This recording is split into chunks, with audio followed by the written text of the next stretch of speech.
Ile jengo limejengwa pale lilikuwa linafanyiwa ukarabati kwa chini bila kupata utaratibu, labda kwa kutuhamisha au kwa kutupa na notice ili tuame kidogo ujenzi tumalizeka turudi, lakini huo utaratibu wa kufuata. Wao walikuwa wanajenga tu kwa kuchimbua chini, bahati mbaya kagusa nguzo, jengo likaporomoka. Tena ni makusudi kabisa. Tulikuwa tumekuja hapa Mahakama Kuu ya Tanzania division ya Ardhi Dar es Salaam kwa ajili ya kuwakilisha wateja wangu hawa, kama mnavyowaona takribani wako 50 wakiwakilishwa na Kanali Naftali Swai. Hawa ni wafanyabiashara wa Kariakoo na walikuwa wanafanya biashara katika jengo ambalo liliporomoka mwishoni mwa mwaka 2024 pale Kariakoo. Sasa wamekuja hapa, tumefungua kesi ya ardhi namba 6075 ya mwaka 2025 ambayo iko mbele ya Mheshimiwa Jaji Mohamed Gwaye. Na msingi wa kuja kwao hapa ni kudai fidia kutokana na hasara ambayo waliipata baada ya jengo lile kuporomoka.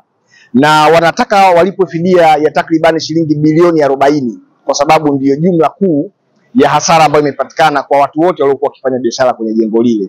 Lakini licha ya hasara ya mitaji, kuna hasara pia ya maisha. Kuna ndugu walikuwa wanafanya biashara pale, wamepotelewa na ndugu zao, watoto wao. Kuna mteja wangu mmoja, huyu mama hapa, yeye amepotelewa na watoto wake wawili. Yaani ukiweka mtaji aliokuwa nao, lakini pia kuna watoto wake wa kuwazaa wawili wamepotea kwenye jengo lile. Sasa jambo hili kisheria huwa linahitaji fidia. Na tumewashtaki wamiliki wa jengo. Tunajua kuna kesi inaendelea Kisutu, lakini hiyo haituzuii sisi kuja kufungua kesi ya madai hapa kwa sababu ni mambo mawili tofauti. Kule ni jinai na hapa ni madai. Kilichojiri leo sasa tarehe 29 Aprili 2025, tulikuwa tumekuja kwa ajili ya kupokea amri muhimu za mahakama ili hatua nyingine ziweze kuendelea, lakini kwa bahati mbaya Mheshimiwa Jaji Mohamed Gwaye amepata dharura, hakuwepo leo mahakamani. Na kesi imeahirishwa mbele ya Mheshimiwa Naibu Msajili wa Mahakama Kuu, Mheshimiwa Rose Kangwa, na imepangwa tena kuja hapa tarehe 29 ya mwezi wa 5 mwaka 2025 saa 4 asubuhi ili mahakama ije itoe sasa amri mbalimbali kwa ajili ya kuweza kuendelea na shauri hili. Kwa hiyo kwa kifupi hayo ndio yamejiri leo. Wanaodai fidia hapa au waliofungua kesi wako 50, wafanya biashara 50. Sasa unaweza ukaimagine wafanya biashara 50 Kariakoo kwenye jengo kama lile, unafikiri walikuwa wamewekeza mitaji kiasi gani? Na biashara kila siku lazima ilete faida.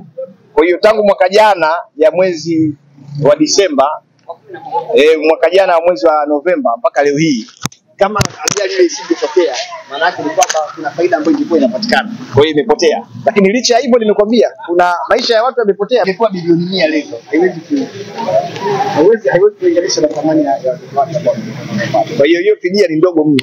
Lakini tunataka kuhakikisha tu kwamba haki inatendeka kwa sababu hakuna uzembe ambao unatokea alafu hali inabaki vile vile. Lakini pia iwe funzo kwa wengine kufuata utaratibu kwa sababu kuna namna ya kushughulika na majengo.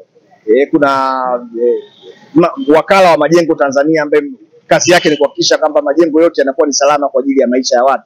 Sasa kama mtu anakwenda kufanya shughuli kinyume na huo utaratibu afu ajali inatokea, hawezi kubaki hivyo. Hawezi kubaki hivyo. Ndio maana tuko hapa. Nawaahidi nini wateja wao? Nawaahidi kwamba haki itatendeka hapa. Haki itatendeka. Na ninaposema haki itatendeka, maana yake ni kwamba kile ambacho wanastahili lazima wapewe kutokana na ushahidi utakao kuwepo. Na bahati nzuri hatubishani kwamba jengo halijaanguka. Hatubishani kwamba kuna watu wamekufa. Hatubishani kwamba kuna biashara ambazo zilikuwa zinafanyika pale. Tunachobishana hapa ni kwamba nani anatakiwa kuwajibishwa ili kulipa fidia kutokana na hasara iliyopatikana. Ndicho kilichotuleta hapa mahakamani. Dunia nzima wanajua Kariakoo kuna ajali ilitokea mwezi Novemba. Asante sana. Kwa majina naitwa Matilda Zela, natoka Tabata. Sitoki Kariakoo tena kwa sababu duka sina. Ni muhanga katika lile jengo, niliokolewa ndani ya lile jengo ambalo lilikuwa linachimbwa chini na mwenye nyumba kwa maslahi yake bila kutupa notice tuondoke mle. Ni walipa kodi kwake halali, tulikuwa na mitaji mle, tuliwekesha, tunalea familia, tuna wazee ambao tunawalea, ni vikongwe ambao walitakuwa walelewa na serikali. Tulibeba majukumu tulee wazazi wetu, tusomeshe watoto wetu. Lakini kupitia kuporomoka kwa lile jengo tumepoteza kila kitu, hatuna kazi tena. Sisi ni ombaomba mitaani. Hatuna msaada, hatuna namna ya kuishi. Na katika hili hatumuonei mtu kunyang'anya haki yake. Imeandikwa kibibilia kuwa mtu akiharibu kitu cha mwenzie kwa makusudi alipe fidia mara mbili. Kwa hiyo tunahitaji fidia, tupewe haki zetu ambazo ni pesa zetu halali ambazo tulitakuwa tuwe nazo mikononi zimeharibiwa na watu kwa makusudi yao na manufaa yao binafsi. Sijui nikueleze nini. Mimi ndo niliyekuwa nawasiliana na mtoto wa mwenye nyumba baada ya baba yake kutokupatikana hewani.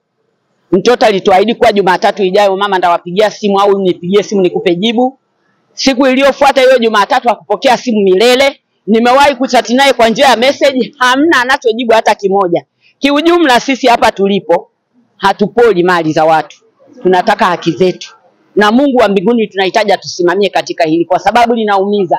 Tupoteze watoto wetu, tupoteze mali zetu, watoto wetu wazuri ambao walikuwa ni majembe ya kazi. Alafu mtu anatuacha tu hivyo hivyo hewani. Haelewi tunaishije, tunakula nini, haelewi watoto wetu wanasomaje shule.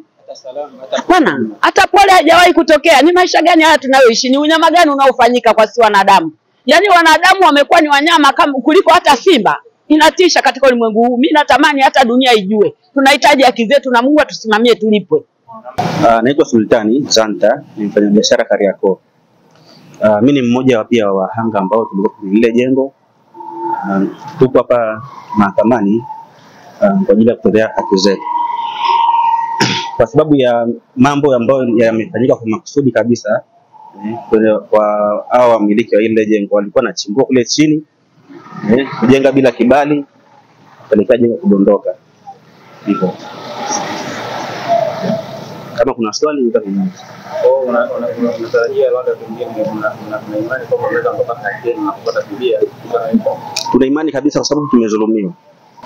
Ile jengo limejengwa pale lilikuwa linafanyiwa ukarabati kwa chini bila kufuata utaratibu, labda kwa kutuhamisha au kwa kutupa na notice ili tuame kidogo ujenzi kumalizika turudi, lakini huo utaratibu wa kufuata. Wao walikuwa wanajenga tu kwa kuchimbua chini, bahati mbaya kagusa nguzo, jengo likaporomoka. Tena ni makusudi kabisa.